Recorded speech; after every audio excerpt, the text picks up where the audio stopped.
Hey, welcome to the Stream Home Edition. I am Josh Rushing, and you are in my home edition today. Hey, one thing I want to remind you right off the top, this is going out on YouTube Live, and I'm hoping you're going to join us in that discussion box over there, and I'm going to get some of your comments into the show, or try my best.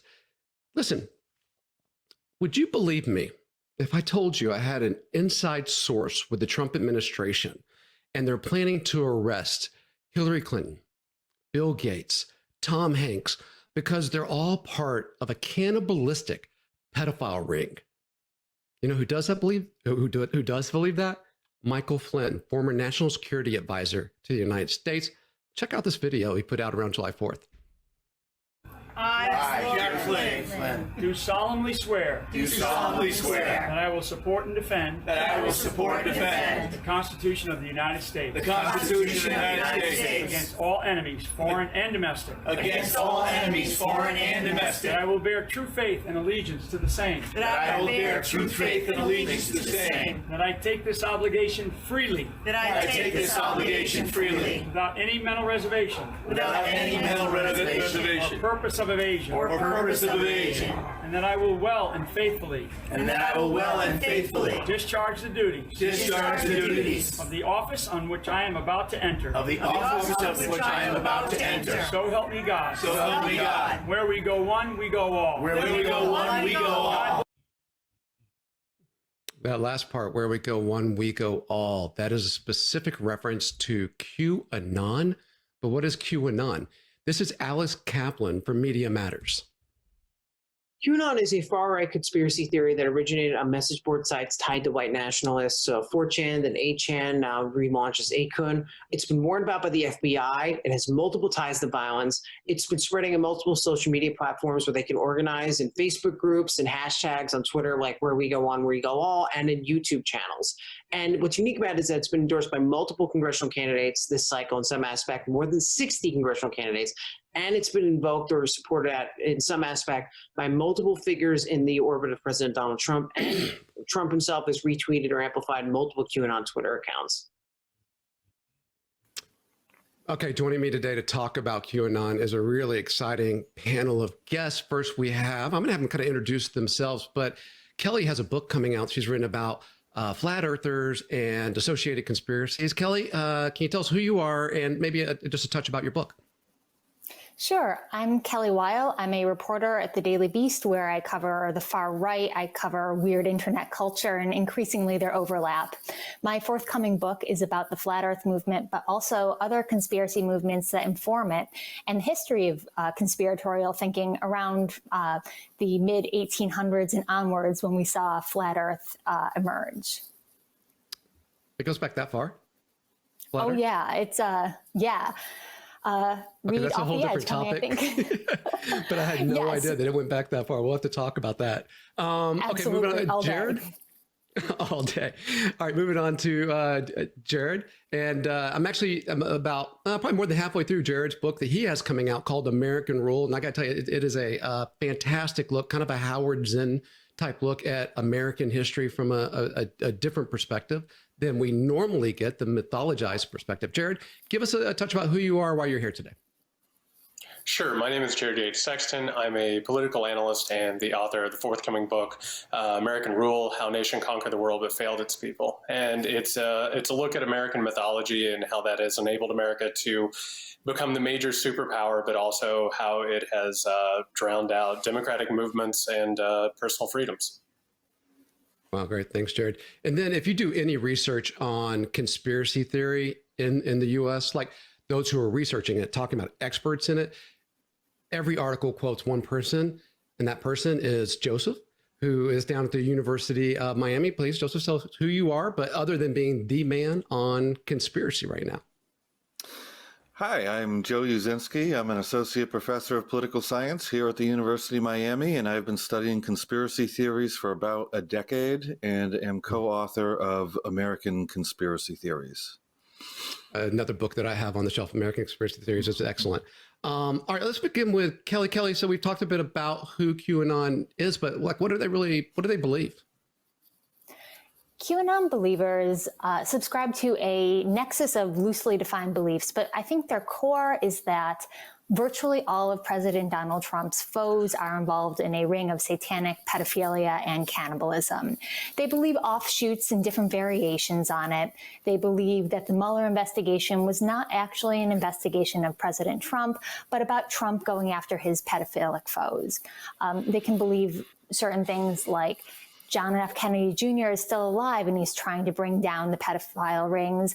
And they are increasingly networked with high-profile people in Congress, in the White House himself, with Trump retweeting several QAnon supporters. So this is a large and growing movement. So, Jared, I'm curious. You mentioned the part about JFK Jr.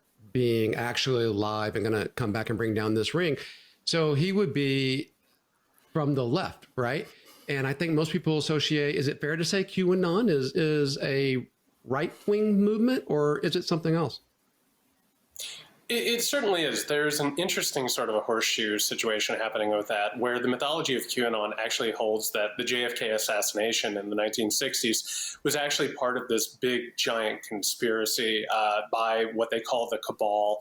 And you know, we have these presidents, particularly JFK, Ronald Reagan, and Donald Trump, that follow in this mythology that they are, you know, these iconoclasts who have troubled the cabal. They've fought it all the way. Kennedy, of course, lost his life because of it. And it sort of brings this sort of, you know, bipartisan flavor to the conspiracy, but it's definitely by nature a right-wing conspiracy theory. And what turned me on to you actually was you had a Twitter thread. If we can go to my screen, I'm going to show people here, and you can check out Jared's Twitter. It's at JY Sexton. And you kind of give a history of this. This is not new, and it's rooted in kind of the grand conspiracy of all. Can you walk us through that relatively quickly? Sure. There's a history, unfortunately, in America of all of these right-wing conspiracies where basically people are told that there are traitors in their midst, usually liberals, and that there are people outside of America, usually, you know, this goes back to the protocols of the Elders of Zion, the idea of Jewish puppet masters or anti-Zionist conspiracies, but that they are manipulating people within America, particularly people of color, and trying to destabilize America and, you know, take it over for their own nefarious means. But this has been a long and really dangerous history in the United States. Joe, what makes one willing to believe some of these things that seem so fantastical? Well, there's a lot of reasons. So one of the biggest questions I get asked is, why do people believe conspiracy theories? And if you think about it a little bit, what the question really devolves into is, why do people believe anything? And the answer is for a lot of reasons. There are top-down reasons. So, for example, you might be listening to leaders of the group that you belong to. There's bottom-up reasons, like you have you're facing feelings of uncertainty and powerlessness that might lead you to believe certain things. But the answer that I would give, that I think has the most explanatory power, is that people buy into conspiracy theories generally because they have a worldview in which the most likely explanation of events and circumstances is a conspiracy. So what we tend to find is that people who have this worldview very strongly will believe lots of conspiracy theories, as long as those conspiracy theories match their other dispositions. So, for example, if you're a Republican, you think the Democrats are up to no good. If you're a Democrat, then you believe the Republicans are no good. But as long as the theories you're exposed to match the dispositions you have, then you're likely to buy in. So how do you set your moral compass between being naive or being conspiratorial? Like, let's say you told me that the CIA was using LSD on people without their knowledge to practice mind control. And I'm like, oh, that just can't be true. It turns out it was actually true as part of MK Ultra. So I'm naive to not believe that, right?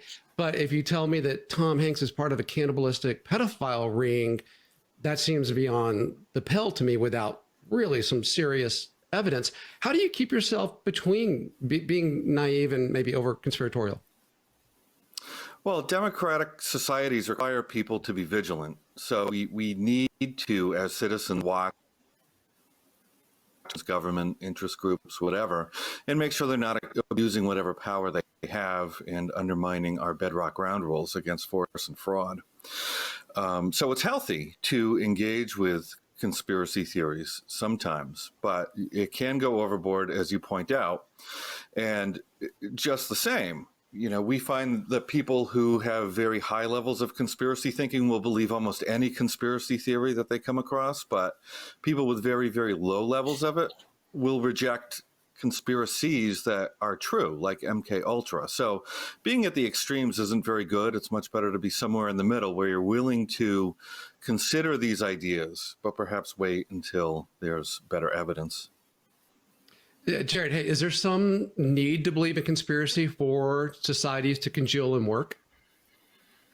There's a lot of ancient thought in this idea. We go back to the idea of the noble lie, which is of course, this idea that we have to talk about our nations and who we are and sort of give our own mythologies about how society works. And this has been one of the organizing principles for a very long time. But you also take a look, and I was glad that just got mentioned in terms of staying vigilant. A lot of this conspiracy theory mongering comes from a place where people feel as if they're shut out from politics and places of power. And as a result, they start working out these new mythologies to explain why they're shut out and particularly what people in power are doing. And so a lot of the times you see these conspiracy theories and conspiracy theory movements as sort of symptomatic of unequal moments of power in particular.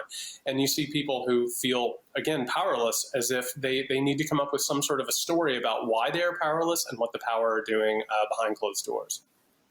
Some comments from our YouTube chat. Here's one from someone awakened now, says, I'm a QAnoner. Just because someone says it's a conspiracy theory does not mean it's not true. That reminds me of the whole thing. Just because you're paranoid doesn't mean they're not after you. We have some other people. A lot of people are saying stuff like 2Q, Trump 2020. Pizzagate is real. I thought we put that one to bed. Kelly, why does QAnon matter? QAnon matters because it's really, it hijacks the discourse for a lot of otherwise well-meaning people. And that's on the left and the right. People on the right can have legitimate convictions, real political conservatism. But what QAnon is doing is redirecting those ideals into just fraud. And it's telling people that you don't have to engage with Trump's political ideals or his policy agenda. All you need to do is buy into this idea that he is part of this black and white, good and evil battle between this heroic champion and this evil cabal. So it's a real derailment of any kind of meaningful political discourse. One of the wild things to me about this conspiracy is it may have started on the fringe or something, but it's not there when the president of the United States has tweeted or retweeted more than 70 times different accounts. I'm going to show you online here. This is Alex, who we heard from earlier in the community site on Twitter. He's ALCapDC if you want to follow him on Twitter. But he's just showing how many times Trump has retweeted the QAnon conspiracy. Guys, anyone can jump in here. What does it mean when the president of the United States is pushing out this? Well, I would just say that the deep state conspiracy theory that Donald Trump has used for his own political purposes fits right into this QAnon community. And whether or not he understands QAnon or whether he has people around him who does, that sort of mindset is perfect for him, weaponizing distrust and paranoia. So, I mean, the QAnon phenomenon, I don't think it could have possibly reached this point of influence if it wasn't for Donald Trump's reliance on conspiracy theory and weaponized paranoia. Okay, great. So I want to go to another soundbite from our community. This is from Joanne Miller. She's an associate professor at University of Delaware. QAnon doesn't have as enthusiastic a following as it may seem. In a recent nationally representative survey by Pew, 76% of adults in the U.S. said they didn't know anything about Q. Only 3% said they knew a lot about Q. And we don't know of that 3% what percentage of them has favorable opinions of Q. The reason why some candidates, political candidates in the U.S. may be making some overtures towards Q is probably to signal their anti-establishment views to people who know something about Q. They've probably been emboldened to do so by President Trump, who frequently uses anti-establishment and conspiratorial rhetoric. So here's the poll she's talking about. If we can go to my computer, 76% of Americans have heard nothing at all. But I've also seen that Q has about 3 million followers aggregated through different social media. So we have a question from YouTube about who actually believes in it. And maybe, Joe, you might be best to answer this. What age groups are subjected to believing in conspiracy theories and disregard history? That is from America Marie. All age groups believe conspiracy theories, and I will second what Joanne said there. Not only that poll, but polls that I've done myself show that a lot of people don't know what QAnon is, and despite things you hear in the media that it's going mainstream and it's taking over or something like that, it's just not. So I polled on this in the late summer of 2018 in Florida after a few Trump people or Trump supporters wore Q regalia to a Trump rally in Tampa, and it became major news for about a month. So I polled on it, and it was one of the least well-known things that we polled on, and it was rated about as highly as Fidel Castro in our poll. And if you know anything about Florida, you know we don't like Castro very much. I repeated this poll just last month and found that support for QAnon has not increased at all in 2 years.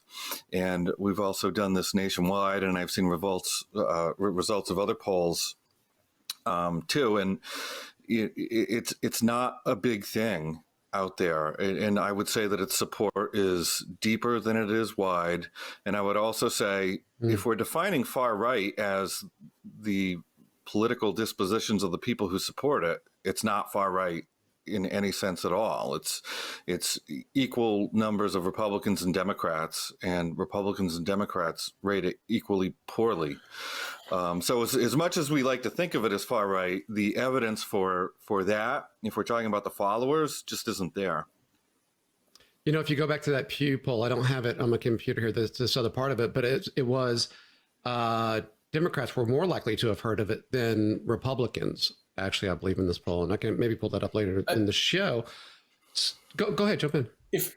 If I can say something really fast, I think one of the things that we've actually seen with QAnon is that I think Democrats are more likely to understand what QAnon is or have a working understanding of what is necessarily happening or how the philosophy works. But meanwhile, during the pandemic, particularly with a lot of radicalization on social media, you're starting to find a lot of people who are sharing QAnon memes and QAnon documentaries and QAnon information who may not even understand what QAnon is, but they understand with the basic philosophy. So while it might not be widely known about or totally understood, it's starting to snake into these social media communities, particularly with Trump supporters who may not understand where it came from or particularly what it's saying, but its anti-establishment and conspiratorial themes are definitely catching on with a lot of people who might not even know what it means. So Kelly, maybe a whole bunch of people don't know what it means, but aren't we about to see our first member of Congress be a QAnon believer coming out of Georgia? That's very likely. And I do agree with the sentiment that a lot of these congressional candidates are signaling QAnon support to reach out to this more fringe population or to indicate an anti-establishment disposition. One thing I will say about Q popularity, sort of to Jared's point, is that there is an increasing, I think, saturation of Q language, of Q memes, of Q ideas into a Republican space that is not necessarily knowledgeable or even receptive to the core claims. But if I might just use an anecdote, I was reading news from my hometown. There was a dispute about masking, and somebody in the comments was sharing a meme, an anti-masking meme, but it had a QAnon slogan on there. I would bet you $50 the guy did not know what QAnon was, but it's becoming more latent in the Republican discourse. Interesting. So it's kind of seeping in a way. Another question from our audience here is, this is from Chris Jones, and it says, are there common themes to conspiracy theories, and how do you identify one? Joe? Well, a conspiracy theory has a small group working in secret against the common good for their own benefit and in a way that undermines our bedrock ground rules and, tries to institute force and fraud against people. Some people say there's nothing new under the sun, and having been studying this for 10 years, I could tell you that the conspiracy theories, as wacky as they sound, they're just boring and they're rehashed and there's really nothing new. And as goofy as QAnon comes off, it's just the plot of Oliver Stone's JFK, a pedophile deep state working against the government. And so the themes here, as strange as they sound, are not new, and they're not solely, held by the right, because the JFK movie was by Oliver Stone, a far left fella. Well, look, you bring up Stone. I would equally believe if you told me he was a target of QAnon or he was a deep believer of QAnon. I would buy either one. What were you going to say, Jared?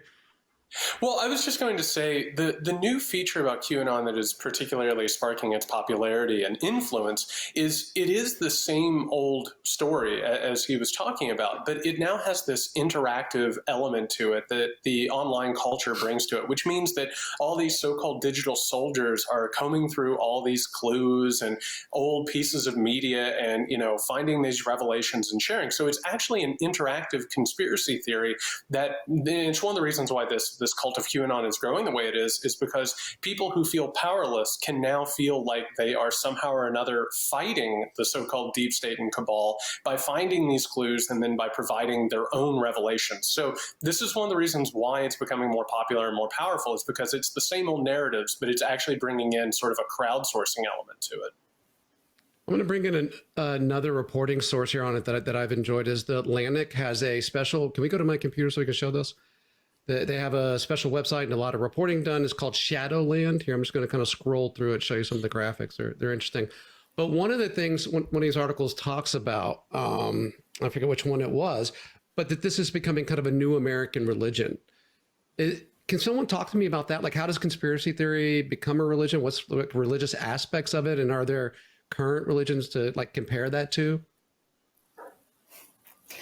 I think QAnon is increasingly taking on the weight of a religious text with some followers, and you will see that with people who print out Q drops, Q posts in almost Bible form, and they can cite certain posts as if they're scripture. I don't think that is representative of most QAnon believers, but with some of the diehards, you will see them using these clues almost like Bible verses, where they will apply them to daily life and they'll adapt them and use them as a lens through which they interpret the things going on around them. Well, I've watched what seem to be basically religious ceremonies where they're blending Christianity and Q. They're quoting the Bible and then they're quoting Q, and it's very much just like you would watch some other Christian ceremony, except for there's a lot of this Q stuff woven into it. It's a question from our audience. Again, this is Curzio Malaparte. Do you think QAnon is a manifestation of anti-establishment sentiment brought about by Trump, or do you think QAnon will live on beyond Trump's presidency? Well, I bet here's my guess. While you're thinking of an answer, I bet it lives on in some kind of malleable form, right? Because you're saying, Joe, it's just all the same. It just gets recycled, right? Yeah, I mean, we'll see what happens in the future if Trump wins the presidency or loses, how it will adapt to that. My guess is that if he loses, then QAnon will just say that Trump has decided to fight the deep state from some other position to cover up his loss. It is very anti-establishment. So we can measure these views on surveys. So journalists often think of our politics in one dimension. You have left, right, far left, people in the center. But that's sort of squishing people's opinions into one dimension. And people aren't that unidimensional. So while some people see themselves engaged in a battle against the other side, many people, to one degree or another, see themselves engaged in a battle against the establishment writ large. Have that view. They're being crushed by the establishment. Those are the ones who tend to get into QAnon. So I want to pull up, we got about a minute left of the show here. I'm going to pull up one more tweet. This is Ben Collins. You can find him on Twitter. And he talks about how to talk to somebody about QAnon who's a believer. The very first crumb dropped by Q was Hillary Clinton will be arrested between 7:45 a.m. and 8:30 a.m. Eastern time on Monday, the morning of October 30th, 2017. So the question to a QAnon believer is, did that happen? And if it didn't, what does that tell you? So I want to thank all of you guys for being with us. Joe, I know you're under great demand these days as conspiracies are a popular story. And Jared, I know you're preparing for your book to come out, American Rule. It's a great book. I recommend people to get it. I've enjoyed it. And I'm really looking forward to your book, Kelly, about flat earthers. You know, let's get together after this and let me know where I can get a copy of that. Thank all you guests for being here. The conversation continues on YouTube. And until next time, be well.